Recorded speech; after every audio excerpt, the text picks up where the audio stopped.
আতঙ্কের আরেক নাম সরকারি মেডিকেল কলেজ হাসপাতালের লিফটগুলো। গত 12ই মে গাজীপুরের শহীদ তাজউদ্দিন মেডিকেল কলেজ হাসপাতালে লিফটে একজন রোগীর মৃত্যুকে কেন্দ্র করে স্বাস্থ্য অধিদপ্তরের টনক নড়েছে। তারা সারা দেশের হাসপাতালগুলোর লিফটগুলোর বর্তমান কী অবস্থা সেটা নিয়ে তারা বিভিন্ন দিক নির্দেশনা দিয়েছেন এবং লিফটগুলোর সংস্কার কাজও তারা শুরু করতে বলেছেন। এই ব্যাপারেই আমরা কথা বলবো স্টার নিউজ প্লাস।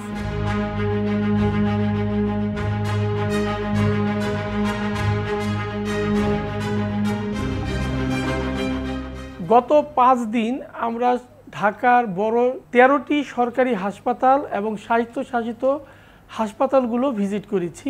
বিশেষ করে সরকারি হাসপাতালগুলোর লিফটের সমস্যা নিয়ে রোগী এবং রোগীর স্বজন এবং লিফটম্যানদের সাথে কথা বলেছি। হাসপাতাল কর্তৃপক্ষ এবং অন্যান্য যে সমস্ত বিশেষ করে পিডব্লিউডির প্রকৌশল শাখায় যারা কর্মরত আছে তারা আমাদেরকে জানিয়েছেন যে হাসপাতালগুলো ওভারলোড থাকে এবং কিছু কিছু লিফট 24 ঘন্টা ব্যবহারের ফলে নানা রকম যান্ত্রিক ত্রুটি সহ বিভিন্ন রকম সমস্যা পরিলক্ষিত হয়। মেকানিক এনে এগুলো ঠিক করে তারপরে লিফট চালু করতে হয়। সম্প্রতি আমরা ভিজিট করেছি স্যার সলিমুল্লাহ মেডিকেল কলেজ, বিশেষ করে মিডফোর্ড হাসপাতাল। এই হাসপাতালের 3 নম্বর ভবন, তাকে বলা হয় মেডিসিন ভবন। এটা একটা 3 তলা ভবন। 19 শতকের দিকে এই হাসপাতালটা তৈরি হয়েছে। একজন অপারেটর সে জানায় যে এই লিফটে বেশ কয়েকটি দুর্ঘটনার ঘটনা ঘটেছে এবং কয়েকজন রুগী মারা গেছে। এর মধ্যে 2014 সালে একজন রুগী মারা যায়।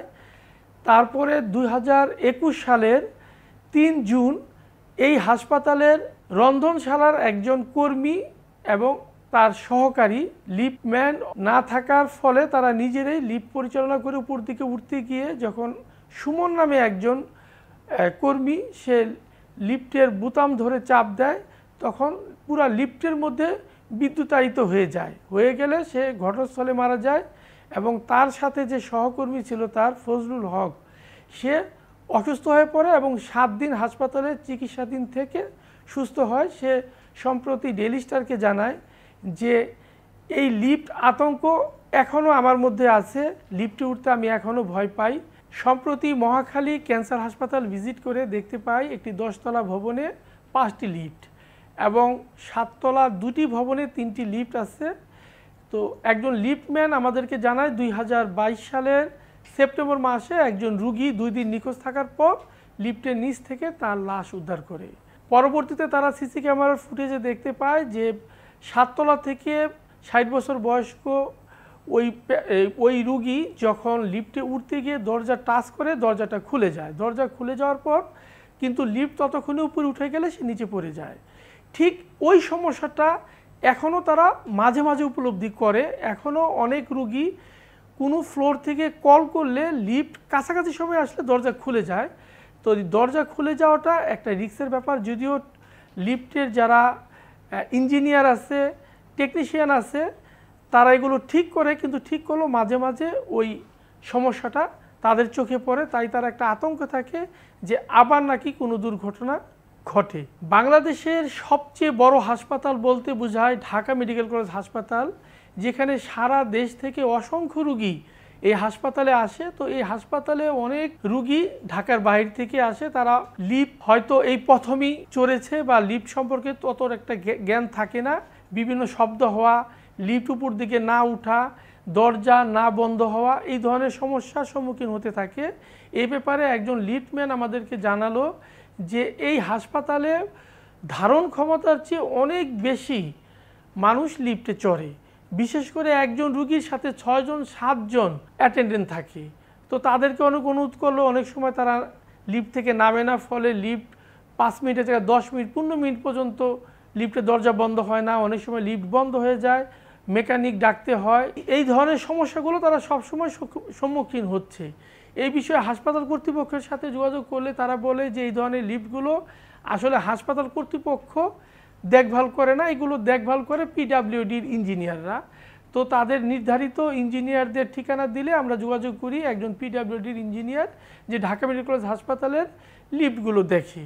ঢাকা মেডিকেল কলেজ হাসপাতালের একজন উপসহকারী প্রকৌশলী সামাদ আজাদ, ওনার সাথে যোগাযোগ করলে উনি বলেন যে গত বৃহস্পতিবার স্বাস্থ্য অধিদপ্তর থেকে অনলাইনে তাদেরকে নোটিশ করেছে যে প্রত্যেকটা লিফট যাচাই বাছাই করতে হবে হাসপাতাল কর্তৃপক্ষের সামনে, এবং এই লিফটগুলোতে কী ধরনের সমস্যা আছে সেই সমস্যা চিহ্নিত করে দ্রুত সমাধানের জন্য তাদেরকে বলেছে। এবং সে স্বীকার করেছে ঢাকা মেডিকেল কলেজ হাসপাতালের মতো একটি গুরুত্বপূর্ণ হাসপাতালের লিফটগুলোর উপরে অনেক প্রেশার থাকে, এখানে ওভারলোডিং থাকে, এবং এছাড়া এখানে 24 ঘন্টা কিছু লিফট ব্যবহার করা হয়।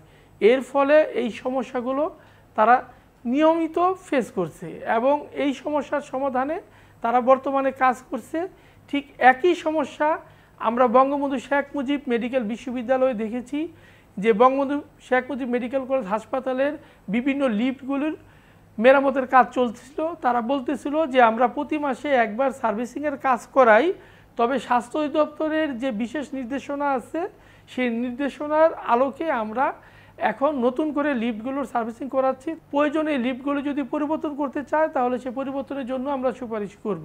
সরকারি হাসপাতালগুলোর লিফটের এই সমস্যা থেকে সমাধানের উপায় কি জানতে চাইলে পিডব্লিউডির একজন প্রকৌশলী জানান যে সরকারি হাসপাতালের এই লিফটগুলো কিছু আছে অনেক পুরাতন, এগুলোর কয়েকটি পরিবর্তন করতে হবে। কিছু লিফটের যন্ত্রাংশ পরিবর্তন করেই ভালোভাবে সার্ভিস দেওয়া সম্ভব, তবে এগুলোর জন্য প্রয়োজন ফান্ড, এবং এই ফান্ড দ্রুত গতিতে পেলে এগুলো যথার্থ উপায়ে পরিচালনা করা এবং সেটা নিরাপদে পরিচালনা করা সম্ভব।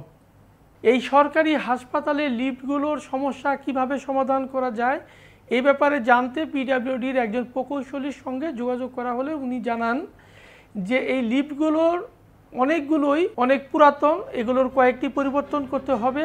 কিছু লিফটের যন্ত্রাংশ পরিবর্তন করে সেখানে নতুন যন্ত্রাংশের মাধ্যমে লিফটগুলো সুষ্ঠুভাবে পরিচালনা করা সম্ভব, তবে এর জন্য প্রয়োজন হচ্ছে ফান্ড, এবং দ্রুত ফান্ড পেলে তারা দ্রুত কাজ শুরু করতে পারবে এবং অল্প সময়ের মধ্যেই সুষ্ঠুভাবে নিরাপদে লিফট পরিচালনা করা সম্ভব।